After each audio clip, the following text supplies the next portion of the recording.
Nous avons eu une rencontre aujourd'hui à la Chambre britannique de commerce de façon à partager avec eux l'état des lieux au niveau de l'investissement au Maroc, la charte d'investissement futur, mais aussi on a profité de l'occasion pour parler de la situation économique de la Grande-Bretagne et des potentialités à la fois pour les Britanniques et pour les Marocains de travailler ensemble.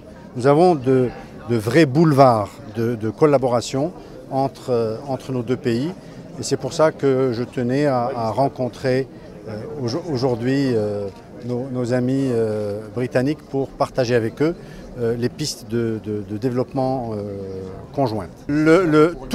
Tout est une bonne nouvelle pour nous. Ça dépend comment vous analysez un événement. L'événement peut être catastrophique si vous restez chez vous, vous ne bougez pas.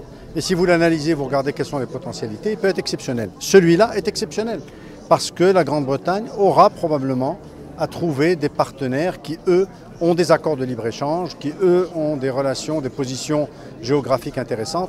Tout ça, alhamdoulilah, le Maroc est capable de participer et d'apporter cela. Le Brexit, c'est un sujet très compliqué. Et qu'est-ce qui va avoir lieu après le Brexit, ce n'est pas encore clair. Mais ce qui est clair pour moi, c'est que le Maroc, c'est une destination excellente pour les entreprises britanniques. J'aimerais bien les encourager à venir ici, à investir ici au Maroc, que ce soit dans le secteur agricole, dans le secteur aérospatial, aéronautique, dans le manufacturing, dans les ports et les logistiques.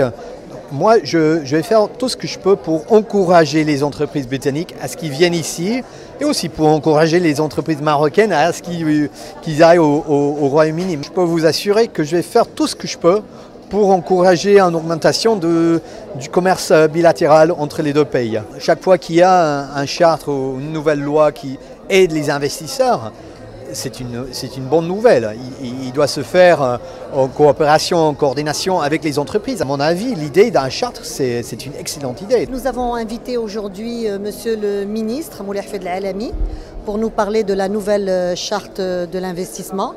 En fait, nous voulions savoir plutôt quel est son apport, quel est son impact sur la relance pour les investissements au Maroc.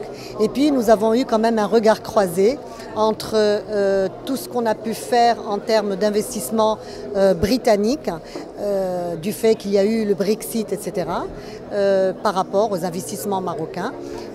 Comme vous savez, nous avons eu quand même l'ambassadeur qui nous a parlé de la promotion des investissements britanniques au Maroc.